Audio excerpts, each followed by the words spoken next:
गावा तालुक्यातील महाराष्ट्र राष्ट्र समितीचे बरेच पदाधिकारी, माजी पंचायत समितीचे सदस्य, माजी जिल्हा परिषदेच्या सदस्य, जवळपास 100 गावचे माजी सरपंच, चेअरमन यांचा आज आपल्या सर्वांच्या साक्षीनं भारतीय जनता पार्टीत प्रवेश होत आहे।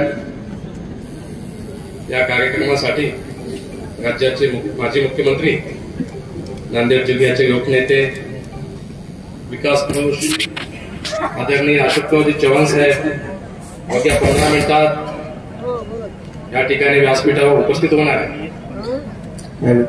भावांनो, आम्हा सर्व कार्यकर्त्यांचे जवळपास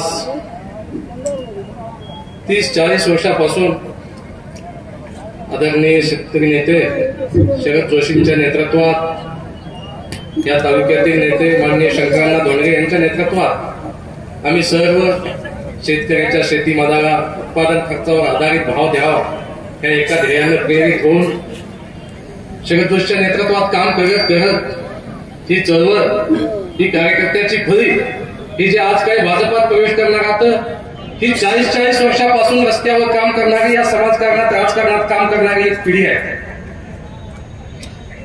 त्यांनी या शेतकऱ्याच्या जीवनात सुख यावं, समाधान यावं, त्यांच्या जीवनातही आनंद यावा म्हणून आयुष्यात एक तर शेतकरी नेते शरद जोशी यांच्या नेतृत्वात, शंकरअण्णांच्या नेतृत्वात काम करून नंतर शेतकऱ्याचे प्रश्न आंदोलनातून, चळवळीतून सुटणार नाहीत तर ते सत्तेच्या माध्यमातून सुटतील असं म्हणून आदरणीय शरदचंद्रजी पवार साहेब यांच्या नेतृत्वात 2001 मध्ये नांदेडमध्ये प्रवेश केला। तिथेही संघर्ष केल्याच्या नंतर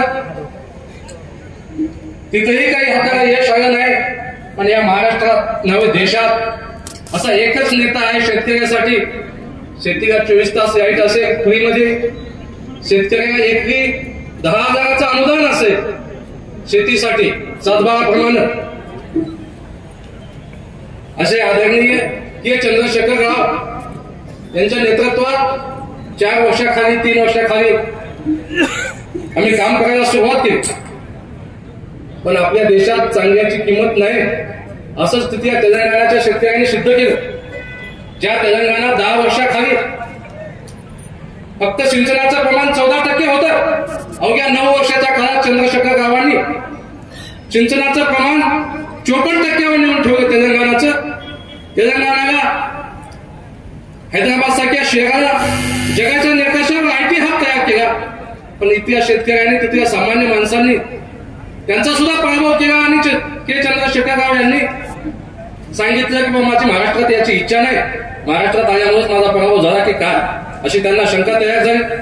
त्यांनी याचं तयार नसल्यामुळं नाईलाज असतं म्हणा किंवा आता इथून पुढचा काय पर्याय असेल आमच्या समोर, याच्या सुद्धा म्हणून आज जे सगळे पर्याय उपलब्ध आहेत त्या पर्यायामध्ये डॉक्टर साहेबांना असतील, वकील साहेबांना असतील, असे एक चांगले विचार मंथन करून सगळ्या कार्यकर्त्यांना भेटून आमचे जे 25-30 वर्षापासूनचे जे कार्यकर्ते आहेत त्या प्रत्येकासोबत वैयक्तिक संपर्क करून इथून पुढची दिशा काय हे भेटून त्यांनी घेतला निर्णय।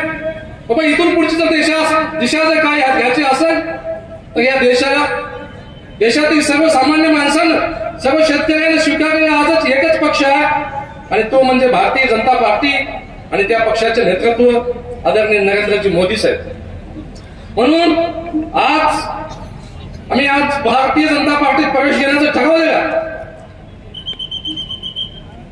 शेतकऱ्याच्या चळवळीतून निघालेले आमची पावलं आज भाजपात येत आहेत, सगळ्या विचारांती निघालेली आहेत।